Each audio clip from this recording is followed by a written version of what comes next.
தமிழ் பேசும் இனிய நேயர்களுக்கு எனது அன்பான வணக்கம். நான் மலேசியாவில் இருந்து ஷாமினி மாரியப்பன். நீங்கள் கேட்டுக்கொண்டிருப்பது அமுதமழை இணையதள வானொலி. நம் இணையதள வானொலியை பதிவிறக்கம் செய்ய விரும்பும் நேயர்கள் omshanti.in/am என்று தட்டச்சு செய்யலாம். அமுதமழை, இது ஆனந்தத்தின் அலை. ஆமாம் நேயர்களே, எப்படி அலைக்கடலுக்கு எல்லை இல்லையோ அதேபோல் அமுதமலையில் ஆனந்தத்திற்கும் எல்லையே இல்லை. ஒவ்வொரு வாரமும் உங்களுக்கான நேரத்தில் மலேசியாவில் இருந்து பல சுவாரஸ்யமான கருத்துக்களை உங்களோடு பகிர்ந்து கொண்டிருக்கிறோம். இந்த வாரம் இனி ஒரு விதி செய்வோம் எனும் தலைப்பின் கீழ் விதியை மதியால் வெல்லலாம் எனும் கூற்றை பற்றி தம் கருத்துக்களை பகிர்ந்து கொள்ள திருமதி லட்சுமி அவர்கள் நம்மோடு இணைந்துள்ளார். வணக்கம் நேர்களே. வணக்கம் ஷாமினி.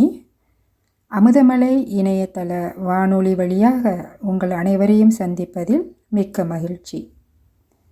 நாம் வாழ்ந்து கொண்டிருக்கிற இந்த வாழ்க்கை நமக்கு பல பாடங்களை கற்றுக் கொடுக்குது என்பது அனைவரும் அறிந்ததே.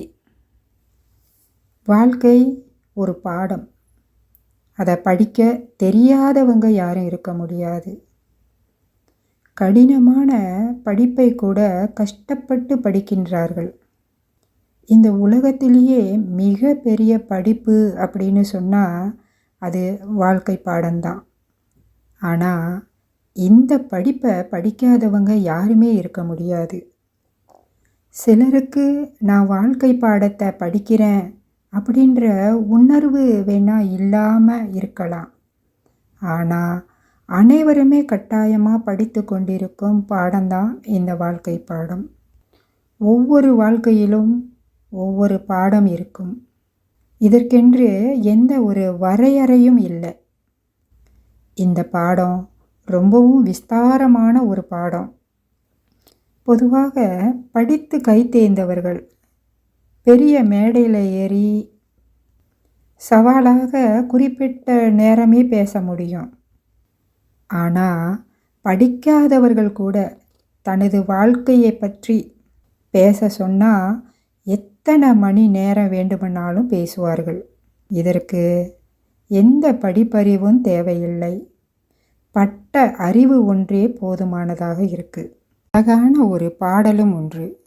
படித்ததனால் அறிவு பெற்றோர் 1000 உண்டு, பாடம் படிக்காத மேதைகளும் பாரிலும் உண்டு.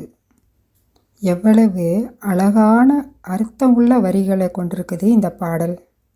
நம்முடைய வாழ்க்கையில் எல்லாமே பாடம்தான். நல்லவையும் தீயவையும் பாடம்தான். பிரச்சனைகளும் பாடம்தான்.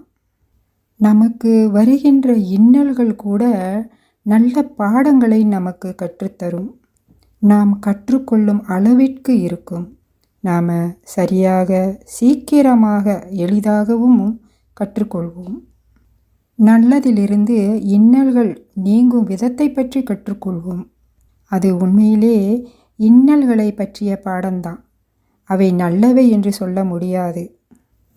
மகாபாரதத்தில் ஒரு இடத்துல தர்மர் மற்றும் துரியோதரன் இருவருள்ள யாருக்கு இளவரசம் பட்டம் சூட்டுவது என நிர்ணயிக்கும் தேர்வாக ஒரு கொலை குற்றம் சாட்டப்பட்ட மூவருக்கு தீர்ப்பு வழங்க பணிக்கப்படுகின்றது. எல்லாத்திலும் முதல் வாய்ப்பை பயன்படுத்தி கொள்ளும் துரியோதரனோ மூவருக்கும் மரண தண்டனையை பிறப்பிக்கிறாரு. ஆனால் தீர விசாரித்த தர்மர் அதில் படித்த அந்தணருக்கு மரண தண்டனையும், புத்திசாலியான வணிகருக்கு ஆயுள் தண்டனையும், படிப்பு அறிவு இல்லாத சூத்திரருக்கு 5 ஆண்டுகால சிறை தண்டனையும் விதித்து தீர்ப்பளிக்கிறாரு. படித்ததனால மரண தண்டனையா அல்லது படிக்காததனால வெறும் சிறை தண்டனையா என்ற கருத்துக்கே இங்கு இடமில்லை. படித்ததன் பலனை பயன்படுத்த தெரியாதவனுக்கு முடிவு பெரிய இன்னலாக பெரிய பாடத்தை கற்றுத்தருகிறது. எனவே வாழ்வில் வரும் இன்னல்கள் அனைத்தும் பெரும் பாடத்தைத்தான் கற்றுத்தரும் என்பது தெளிவு. வாழ்க்கை பாடம் வயது வரம்பின்றி அனைவருக்கும் பொதுவானதாக உள்ளது. இது வாழ்க்கையின் பொக்கிஷங்களில் ஒன்று. கற்றது கைமண் அளவு, கல்லாதது உலகளவு என்பார்கள். ஆனால் வாழ்க்கை பாடமோ நம்மோட கையளவுதான். ஆனால் அதை வைத்து கொண்டு நம்மளால் உலகத்தை படித்து விட முடியும். கையளவு என்பது நம்முடைய கையில் அமைந்திருக்கும் எண்ணங்களால் ஆன கைரேகை அளவு என்று கூறலாம். அதனால தான் சொல்வார்கள், எண்ணமே வாழ்வு, உன் வாழ்வு உன் கையில் உள்ளது என்றும் கூறுவார்கள். நம்மை நாம் படித்துவிட்டால் இந்த உலகத்தினையும் நம்மளால் படித்துவிட முடியும். இந்த உலகத்தையும் நம்மால் படித்துவிட முடியும். இந்த உலகினை அளக்க முடியாது. அதுபோன்று எண்ணங்களையும் அளக்க முடியாது. எண்ணம் கடல் போன்றது. கடலுக்கு கரையே இல்லை, எண்ணங்களுக்கும் எல்லையே இல்லை. இவ்வளவு மகத்தான எண்ணங்கள் என்ற எழுத்தால் ஆனதுதான் நமது வாழ்க்கை பாடம்.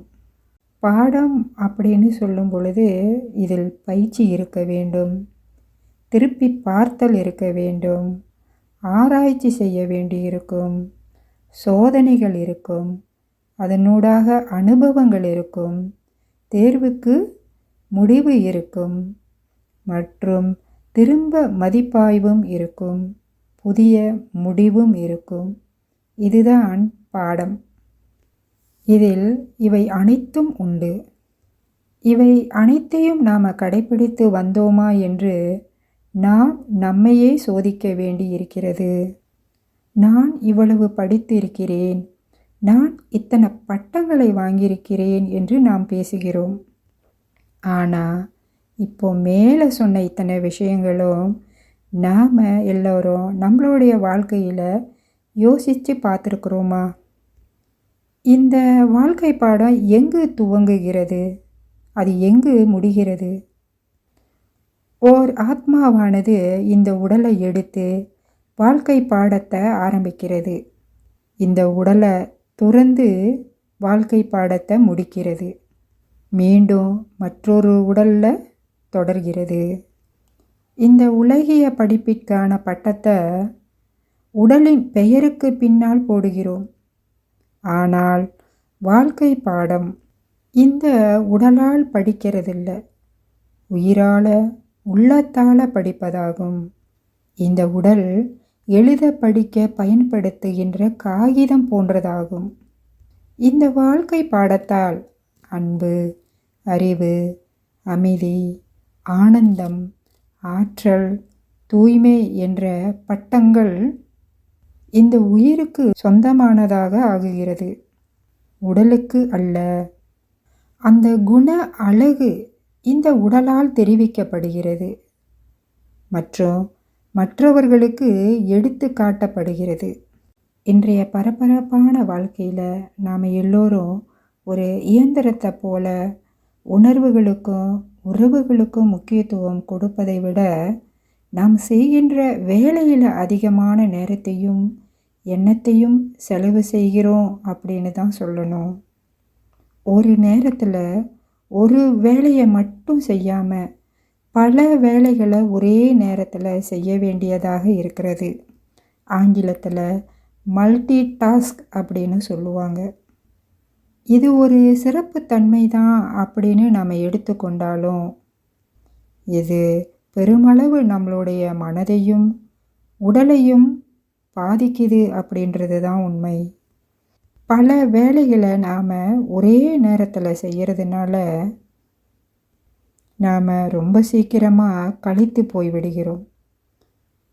தொடர்ந்து போகையில் நம்முடைய ஆர்வம், உற்சாகமும் அந்த வேலையில் குறைஞ்சி விடுகிறது. மேலும் நம்மளால் தொடர்ந்து காரியங்களில் கவனம் கொடுத்து திறன்பட செய்ய முடியறதில்ல. ஒரே நேரத்தில் பல வேலைகளை செய்யும் பொழுது நாம் நிறைய விஷயங்களை இழக்கின்றோம். இதை ஒரு சிறிய கதை வடிவத்தில் நம்ம பார்க்கலாம். ஓர் ஆசிரமத்தில் ஒரு குரு தன் சீடர்களுக்கு போதனை செய்து கொண்டிருந்தார். அவர் ஒரு நாளைக்கு ஒரே விஷயத்தை மட்டும்தான் சொல்லி கொடுப்பாரு. அந்த ஒரு விஷயத்தில் கவனம் செலுத்துங்க அப்படின்னு சொல்லி விட்டுருவார். இது அந்த சீடர்களில் ஒருத்தருக்கு ரொம்பவும் கோபத்தை ஏற்படுத்தியது. இதனால் சீடருடைய நேரம் ரொம்பவும் வீணாகுது அப்படின்னு நினைச்சாரு. இந்த விஷயத்தை நேரடியாக அந்த சீடர் குருவிடமும் சொன்னார். தான் ஏன் இப்படி செய்கிறார் என்பதை அந்த சீடனுக்கு புரிய வைக்க குரு கூண்டுக்குள்ளே அடைக்கப்பட்டிருந்த 10 கோழிகளை திறந்து வெளியே விட்டார். இந்த கோழிகள் எல்லாவற்றையும் ஒரே சேராக பிடிக்கணும்னு சொன்னார். ஆனால் கோழிகள் ஒவ்வொன்றும் ஒவ்வொரு திசையில் ஓடிச்சு. சீடனும் அதை துரட்டி துரட்டி கழித்தும் போனார். கொஞ்ச நேரம் கழித்து குரு சீடனிடம் அந்த சிவப்பு கயிறு காலில் கட்டி இருக்கின்ற கோழியை மட்டும் பிடிச்சுக்கிட்டு வர சொன்னார். சீடனும் அடுத்த 5 நிமிடத்தில் அந்த கோழியை பிடித்து கொண்டு வந்தார். ஒரு நேரத்தில் ஒரு விஷயத்தை பின்பற்றி நாம் சரியாக செய்ய வேண்டும். பல விஷயங்களை செய்யணும்னு நினைச்சா எல்லாத்தையும் நாம் இழந்து விடுவோம்.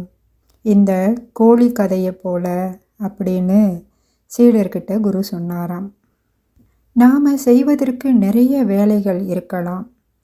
நேரம் இல்லை என்ற பேரில் நேரம் பத்தாது என்று நினைக்கும் பொழுது ஒரே நேரத்தில் பல வேலைகளை செஞ்சு எதையுமே கவனமாக செய்யாமல் எல்லா வேலைகளையும் சேதப்படுத்தாமல் அதற்கு பதிலாக இருக்கின்ற வேலையெல்லாம் ஒரு பட்டியலாக போட்டு ஒவ்வொரு வேலையின் முக்கியத்துவத்தை உணர்ந்து பொறுத்து எதை முதலில் செய்ய வேண்டும், எதை அப்புறம் செய்யலாம் என்று முடிவு பண்ணி நடந்துக்கிட்டோமானால் அந்த வேலைகளில் முழு ஆற்றலோடு நாம் நினைத்ததோடு சீக்கிரமாகவே செய்து முடிக்கலாம். ஆங்கிலத்தில் ஒரு ஸ்லோகன் இருக்கின்றது. Don't rush, good things take time. அவசரப்படாதீர்கள், நல்ல விஷயங்கள் நிறைவேற சிறிது காலம் எடுக்கும். அதுபோல நம்முடைய வாழ்க்கையில் நாம் கற்றுக்கொள்ள வேண்டிய பாடத்தில் இதுவும் ஒன்றாகும். வாழ்க்கை என்றால் என்ன என்பதை நாம் தெரிந்து கொண்டால்தான் நம்மால் வாழ்க்கையை முறையாக நடத்த முடியும். வாழ்க்கையை தெரிந்து கொள்வோம். 4 முக்கிய சக்கரங்களின் இயக்கம்தான் நம் வாழ்க்கை. முதல் சக்கரம் பொறுப்பு தொடர்பானவை. 2வது சக்கரம் உறவுகள் தொடர்பானவை. 3வது சக்கரம் நாம் வகிக்கும் பங்குகள் தொடர்பானவை.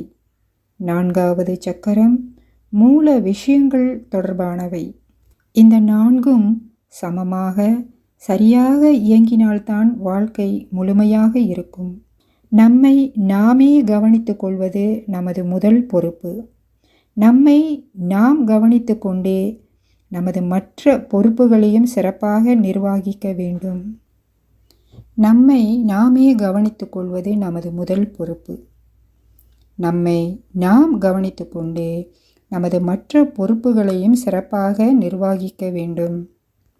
உறவுகளை பொறுத்தவரையில் நம்மிடம் இருக்கும் தூய்மையான, அமைதியான, அன்பான, மகிழ்ச்சியான, சக்தியான உணர்வினை நம்மை சார்ந்த மனிதர்கள் அனைவரிடமும் பகிர்ந்து கொள்ள வேண்டும். அடுத்ததாக நாம் வகிக்கும் பங்குகள் என்ற அடிப்படையில் பார்த்தால் தாயாக, சகோதரியாக, மகளாக, மருமகளாக நமது பாத்திரத்திற்கு உரிய கடமைகளை சரிவர செய்ய வேண்டும். இதற்கெல்லாம் முக்கியமான தேவை நமக்குள்ளே இருக்கும் மூல வளங்கள். அவைகளை நாம் உணர்ந்து உபயோகப்படுத்த வேண்டும். இந்த 4 சக்கரங்களையும் பயன்படுத்தி நாம் வாழ்க்கையில் சரியான வழியில் செல்ல வேண்டும். நாம் சரியான வழியில்தான் சென்று கொண்டிருக்கோமா என்பதை தெரிய கம்பஸ் என்ற திசைக்காட்டி தேவைப்படுகிறது. நம்மிடம் இருக்கும் பண்புகள்தான் அந்த திசைக்காட்டி. வாழ்க்கையில் நீங்கள் ஒரு முக்கியமான முடிவை எடுக்க வேண்டியதாக இருக்கிறது. நீங்கள் எடுக்கப் போகும் முடிவு சரியானதா? நீங்கள் போய்க் கொண்டிருக்கின்ற பாதை சரியானதா என்ற குழப்பம் ஏற்பட்டால் இந்த திசைகாட்டியை பயன்படுத்துங்கள். நீங்கள் எடுக்கும் முடிவு உங்களிடம் இருக்கும் பண்புகளான அமைதி, அன்பு, மகிழ்ச்சி, நேர்மை, நாணயத்திற்கு பங்கம் ஏற்படுத்தவில்லை என்றால் அது சரியான முடிவு.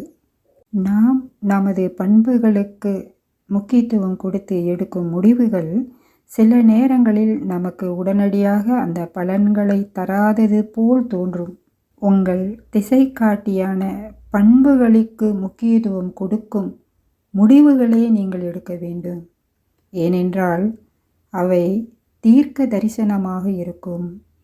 அவை வெகு காலத்திற்கு உங்களுக்கு எந்த குறையும் இல்லாத பலன்களை தருவதாக இருக்கும். அத்தகைய முடிவுகளை எடுப்பதற்குத்தான் நமக்கு தைரியமும் சக்தியும் தேவைப்படுகிறது.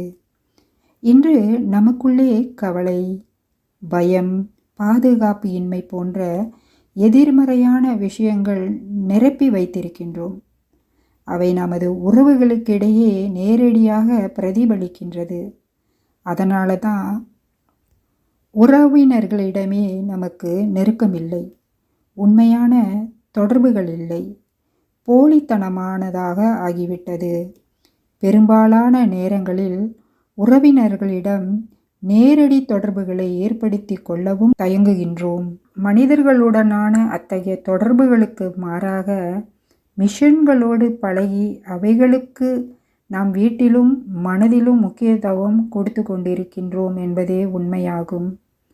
உறவினர் ஒருவரை சந்தித்து 1 மணி நேரம் பேசி கொண்டிருக்கலாம் என்று ஒரு புறம் நினைத்தாலும் மறுபுறம் அங்கு அவரை சென்று அவரை பார்ப்பதற்கு பதில் வீட்டில் இருக்கும் டிவியை பார்க்கலாம், கம்ப்யூட்டரை பார்க்கலாம் என்ற முடிவுக்கு வந்து விடுகிறோம்.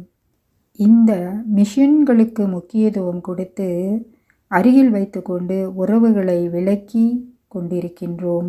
உறவினரையோ நண்பரையோ மனம் வருந்தும்படி பேசிவிட்டோம் என்றாலே, தவறாக எதையாவது செய்துவிட்டோம் என்றாலோ அதற்கு தீர்வாக முதல் வேளையாக அவரை நேரடியாக பார்த்து மன்னிப்பு கோருவோம். இப்பொழுது அந்த மன்னிப்பு என்ற வாசகத்திற்கு பலரும் மரியாதை கொடுப்பதும் இல்லை. அப்படியே ஒருவேளை மன்னிப்பு கேட்பதாக இருந்தாலும் அதற்கு செல்போன் என்ற மிஷின் துணைக்கு அழைத்து அதில் ஒரு எஸ்எம்எஸ்ஸை தட்டிவிட்டு அமைதியாகி விடுகின்றோம். அதை ஏற்றுக்கொண்டு அவர் மீண்டும் நம்மிடம் உறவு வைத்து கொள்ள வேண்டும் என்று எதிர்பார்க்கிறோம். அந்த எதிர்பார்ப்பு நடக்காவிட்டாலும் நாம் தான் எஸ்எம்எஸ் அனுப்பிவிட்டோமே, அவர்தான் பதிலுக்கு பேசவில்லை. எஸ்எம்எஸ்ஸை ஏற்றுக்கொண்டு பேசாவிட்டால் அது அவரது தவறு என்று நாம் முடிவு செய்து விடுகின்றோம். இது உறவை வளர்க்கும் செயல் அல்ல, உறவுக்கு முற்றுப்புள்ளி வைக்கும் போக்காகும். நாம் தவறு செய்துவிட்டால் சம்பந்தப்பட்டவரிடம் நேரடியாக சென்று மன்னிப்பு கேட்க வேண்டும். அப்போது அவர்களிடமிருந்து வெளிப்படும் செயல்கள், வார்த்தைகள் மூலமாக நம் செயல் அவரை எவ்வளவு காயப்படுத்தி இருக்கிறது என்பதை நாமே அறிந்து கொள்ள ஒரு வாய்ப்பு கிடைக்கும். நமது தவறால் அவர் எந்த அளவுக்கு வலியை அனுபவித்திருக்கிறார் என்பதையும் உணர முடியும். அப்போது மன்னித்து விடுங்கள் என்ற ஒரு வார்த்தையோடு நாம் நின்றுவிடாமல் அவர் அந்த வலியில் இருந்து மீள்வதற்கு நம்மால் முடிந்தவைகளை செய்யலாம். எப்போது வலியும் வேதனையும் நீங்கிவிடுகிறதோ அப்பொழுதே அங்கே உறவும் பலப்படும். அவரது வலியை உணர்ந்தால் அடுத்த அந்த தவறை நாம் செய்யவும் மாட்டோம். உங்கள் நண்பர் அல்லது உறவினர் யாராவது ஒருவரை நினைத்து கொள்ளுங்கள். அவரை நீங்கள் சில காலமாக சந்திக்காமல் இருக்கலாம். அவருக்கும் உங்களுக்குமான உறவு உணர்வு ரீதியாக தற்பொழுது எப்படி இருக்கிறது என்று நீங்கள் அறிய வேண்டுமா? அதற்கு எளிய வழி இருக்கிறது. அவரிடமே போய் நீங்கள் என்னை பற்றி என்ன நினைக்கிறீர்கள் என்று கேட்க வேண்டியதில்லை. நீங்கள் அவரை பற்றி உண்மையாக என்ன நினைக்கிறீர்களோ அதுதான் உங்களுக்கும் அவருக்குமான உறவின் அளவு. உங்கள் மனதில் அவரை பற்றி மேன்மையாக நினைத்து கொண்டிருந்தால் நிச்சயமாக அவரும் உங்களை பற்றி மேன்மையானதாகத்தான் நினைத்து கொண்டிருப்பார்.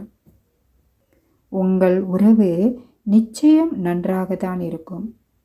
நீங்கள் அவரை பற்றி மோசமாக நினைத்து கொண்டு போலித்தனமான அன்புடன் அவரிடம் நடந்து கொண்டிருந்தால் அவரும் அப்படித்தான் இருப்பார்.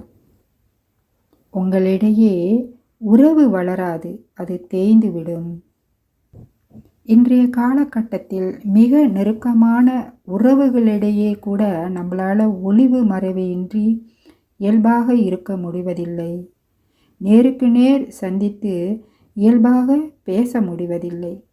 அதனால தான் ஒவ்வொருவரும் தங்களை தனிமைப்படுத்தி கொண்டு டிவி, கம்ப்யூட்டர், புத்தகங்கள் இன்னும் சில விஷயங்களில் மூழ்கி கிடக்கின்றார்கள். இதற்கு காரணம் நாம் தான். நாம் நம்மிடமிருந்தே தூர விலகி கொண்டிருக்கிறோம். உறவினர்களிடமிருந்து ஒதுங்கும் ஒவ்வொரு நிமிடமும் உங்களிடமே இருந்து நீங்கள் ஒதுங்கி கொண்டிருக்கின்றீர்கள் என்பதை உணருங்கள். இப்பொழுதெல்லாம் பலரும் உறவுகள் பற்றிய பலவிதமான கேள்விகளை எழுப்புகிறார்கள். இந்த உறவில் இருந்து எனக்கு என்ன கிடைக்கின்றது?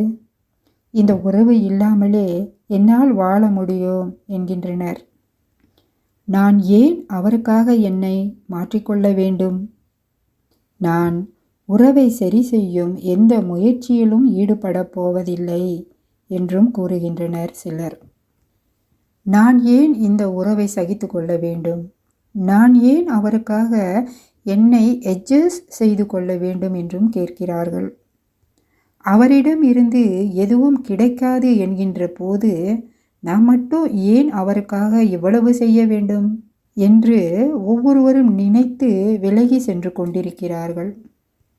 உறவை வலுப்படுத்த வேண்டுமென்றால் தனக்கு என்ன கிடைக்கும் என்று எதிர்பார்க்காமல் தன்னால் என்ன கொடுக்க முடியும் என்றுதான் பார்க்க வேண்டும். கொடுப்பது உறவை வளர்க்கும், எடுப்பது உறவை கெடுக்கும். வாழ்க்கை என்பது ஒரு நீரோட்டம் போன்றது. அதில் அன்பு, அமைதி, மகிழ்ச்சி போன்றவை இருந்தால் அது தெளிந்த நீரோடை போல ஓடிக்கொண்டிருக்கும். அதில் தெளிவும் தூய்மையும் இருக்கும். அந்த நீரோட்டத்தில் அன்பும் அமைதியும் மகிழ்ச்சியும் இல்லாமல் போனால் அது தேங்கி நின்றுவிடும். பின்பு அது சாக்கடையாக மாறி எதற்கும் பயன்படாமலே போய்விடும். நாம் உறவுகளை மேம்படுத்த வேண்டும் என்றால் நேரத்தையும் சக்தியையும் அதற்காக ஒதுக்கித்தான் ஆக வேண்டும். பணம் என்கின்ற ஒன்றை மட்டுமே குறிக்கோளாக கொண்டு நாம் அனைத்தையும் பார்க்கக்கூடாது. நமது கண்களுக்கு தெரியும் வருமானமான பணம் இருந்தாலும் அதைவிட சிறந்த கண்களுக்கு தெரியாத வருமானங்களான அன்பு, அமைதி, மகிழ்ச்சி போன்றவை இருப்பதை நாம் உணர வேண்டும்.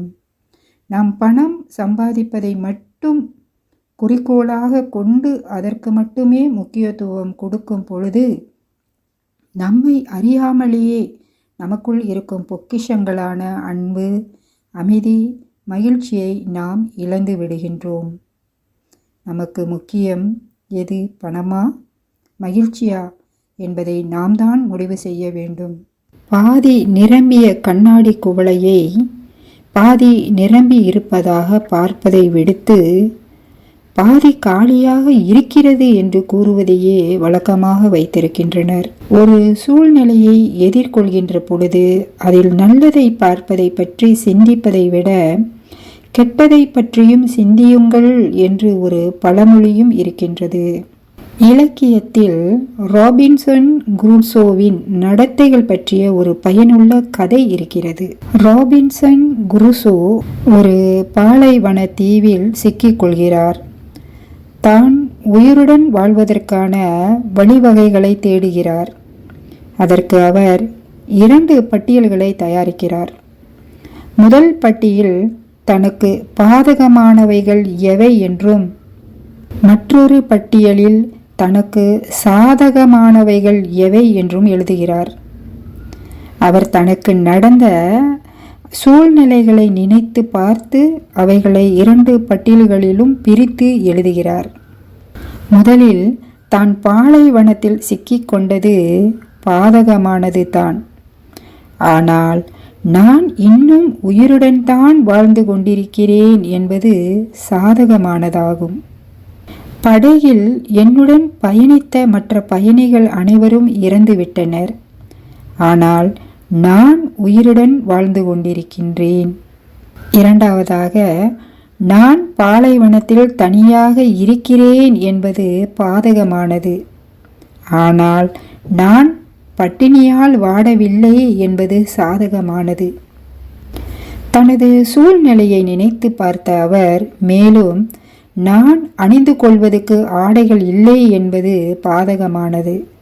ஆனால் மறுபுறம், இங்கு வெப்பம் அதிகமாக இருப்பதனால் எனக்கு ஆடைகளுக்கான அவசியம் இல்லை என்பது சாதகமானது. பிறகு, மிருகங்களிடமிருந்து தன்னை பாதுகாத்து கொள்வதற்கு எந்த ஆயுதமும் இல்லை என்பது பாதகமானது. ஆனால் இந்த கடற்கரையில் எந்த கொடூரமான விலங்குகளும் இல்லை என்பது எனக்கு சாதகமானதாகும். இறுதியாக, என் பேச்சுக்கு துணைக்கு இங்கு யாரும் இல்லை என்பது பாதகமானது. ஆனால் அந்த படகு கடல் கரையிலேயே இருப்பதனால எனது அத்தியாவசிய தேவைக்கு அதிலிருந்து என்னால் எடுத்துக்கொள்ள முடியும் என்பது சாதகமானது. இம்மாதிரியான பட்டியலை தயார் செய்து பார்த்த பொழுது பயங்கரமான சூழ்நிலை எதுவும் இல்லை என்பதை ராபின்சன் குரூசோ புரிந்து கொண்டார்.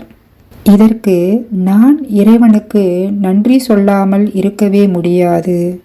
ஒவ்வொன்றிலும் வெள்ளிக்கோடு இருக்கவே செய்கின்றது. இந்த கண்ணோட்டத்துடன் இருப்பது என்பது ஆரோக்கியமான விஷயமாகும். மேலும் கவலைப்படுவது, மனமுடைந்து போவது, மனச்சோர்வு மற்றும் கலக்கத்தினால் வீணாக்கும் பல மடங்கு நேரம் சேமிப்பாகின்றது. பதிலாக இவ்வாறு வீணாக்கும் நேரத்தை இறை நினைவிலும் தமது ஆன்மீக இலட்சியத்தை அடைவதற்காகவும் நாம் பயன்படுத்தலாம். ஒவ்வொரு நேரத்திலும் நாம் நமது சூழ்நிலையை பற்றிய புகார் கூறுவதிலேயே நமது பொன்னான நேரத்தை வீணாக்கி கொண்டிருக்கிறோம். நபர்கள் ஒரு விருந்து நிகழ்ச்சிக்கு செல்கின்றனர். ஒருவர் தனது நேரத்தை அங்கு உள்ளவர்களின் குறைகளை கண்டறிவதிலும் அங்கு பரிமாறப்படும் உணவுகளில் உள்ள குறைபாடுகள் பற்றியும் புகார் கூறுவதிலும் செலவழிக்கிறார். தனது எதிர்பார்ப்புகள் நிறைவேறாததால் கவலையும் வருத்தமும் கொள்கிறார். மற்றும் ஒருவர் பிற மனிதர்களுடன் தனது நேரத்தை மகிழ்வுடன் செலவழிக்கிறார். தனக்கு தேவையான உணவை தேர்ந்தெடுத்து மகிழ்ச்சியுடன் சாப்பிடுகிறார். இருவரும் ஒரே சூழ்நிலையில் தான் இருக்கின்றனர். ஒருவர் குறைகளை கண்டறிகிறார், மற்றொருவர் எது தனக்கு நல்லது மற்றும் மகிழ்ச்சி அளிக்கக்கூடியது என்பதை தேர்ந்தெடுக்கிறார். இருவரும் விருந்து முடிந்து வெளியேறும் பொழுது முதலாமானவர் தனது இன்றைய நாள் மிகவும் மோசமான நாள் என்று கூறுகிறார். மற்றும் ஒருவர் தனது இன்றைய நாள் மிகுந்த மகிழ்ச்சி அளிக்கக்கூடியதாக, மறக்க முடியாததாக இருந்தது என்று கூறுகிறார். இந்த 2 பேரும் சென்ற இடம் ஒன்றுதான். ஆனால் கண்ணோட்டம் என்பது வேறாக இருப்பதனால் விளைவும் வேறாக மாறுகிறது. ஒவ்வொரு நாளும் நாம் பல சூழ்நிலைகளை எதிர்கொள்ள வேண்டியிருக்கிறது. அவைகளில் நாம் நமக்கு எதிர்மறையானவை மீது முழு கவனம் செலுத்தி நமது நேரத்தை புகார் கூறுவதிலும் ஏமாற்றம் அடைவதிலும் பயன்படுத்துவதை தேர்ந்தெடுக்கலாம். அல்லது நேர்மறையான மீது முழு கவனம் செலுத்தி நமது நேரத்தை ஒவ்வொன்றிலும் மகிழ்ச்சி அடைவதிலும் பயன்படுத்துவதை தேர்ந்தெடுக்கலாம். நேர்மறையானவற்றில் கவனம் செலுத்துவதும் மற்றும் நமது நேரத்தை ஆன்மீக சிந்தனைகளினால் நிறைத்து கொள்வதன் மூலம் நாளுக்கு நாள் நம்முடைய வாழ்க்கையில் நாம் முன்னேறி கொண்டே செல்ல முடியும். நாம் எதிர்மறையானவற்றை தேர்ந்தெடுத்தோமெனில் அது நமது மனதை பாரமாக்குவதுடன் நமது மதிப்பான நேரத்தையும் வீணாக்கிவிடும். மாறாக அதனை இறைவனை நினைவு செய்வதில் பயன்படுத்தலாம். ஒவ்வொன்றிலும் நல்லவைகள் மட்டுமே கண்டறியுங்கள். நாம் சவால்களை எதிர்கொள்கின்ற பொழுது நல்லவைகளை பற்றி சிந்தனை மட்டுமே செய்து விலை மதிப்பற்ற மனித வாழ்க்கையை மிக நல்ல முறையில் பயன்படுத்துவோம். வாழ்க்கை பாடத்தில் முழு வெற்றி அடைய நல்ல எண்ணங்கள், காலந்தவறாமை, இதன் ஆதாரத்தில் அமையும் ஆரோக்கியம், தெய்வீக குணங்கள், சக்திகள் என்ற செல்வங்கள், இவை அனைத்திற்கும் முடிவாக கிடைப்பது மன மகிழ்ச்சி மற்றும் திருப்தியாகும். எழுத்தறிவித்தவர்களை இறைவன் போல் கருதும் நாம் யாராலும் கற்றுத்தர அவசியம் இல்லாத வாழ்க்கை பாடம் எவ்வளவு உயர்ந்தது! எழுத்தை பார்க்க முடியும், படிக்க முடியும். வாழ்க்கை பாடத்தை உணரத்தான் முடியும். பார்த்தறிவதை விட உணர்ந்தறிவதே உயர்ந்ததாகும். ஒவ்வொருவரிடமிருந்து பாடமாக எதை விரும்புகின்றோமோ அதை நம்மால் கற்றுக்கொள்ள முடியும். இந்த உலகில் நம்மை சுற்றி தீமைதான் உள்ளது என்று அதை விலக்கி வாழ முடியாது. மாறாக கொஞ்சம் நல்லவையும் இருக்குமல்லவா? அவற்றை நம் வாழ்க்கையின் பிரதானமானதாக கொண்டு நடப்பவர்கள் முன்னேற்றம் அடைகின்றார்கள். இந்த உலகில் எல்லா திறமைகளும் உள்ளவர்களும் இல்லை, எந்த திறமையுமே இல்லாதவர்களும் இல்லை. சிறகுகள் இல்லாத பறவைக்கு கனத்த கால்கள் உண்டு. வர்ணம் இல்லாத மலர்களுக்குத்தான் வாசம் கூடுதலாக உண்டு.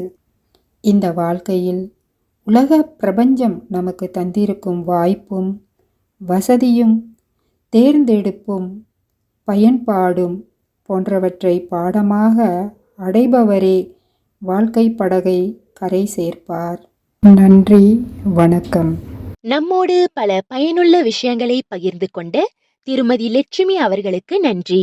இனிவரும் வாரங்களிலும் மேலும் பல சிறப்பான அங்கங்களோடு உங்களுக்கான நேரத்தில் மலேசியாவில் இருந்து உங்களை சந்திக்க உள்ளோம். எங்களுடன் இணைய மறவாதீர்கள். இதுவரை விடைபெற்றுக் கொள்வது நான் ஷாமினி மாரியப்பன். நன்றி நேயர்களே. மீண்டும் சந்திப்போம், மீண்டும் சந்திப்போம், மீண்டும் சந்திப்போம், மீண்டும் சந்திப்போம்.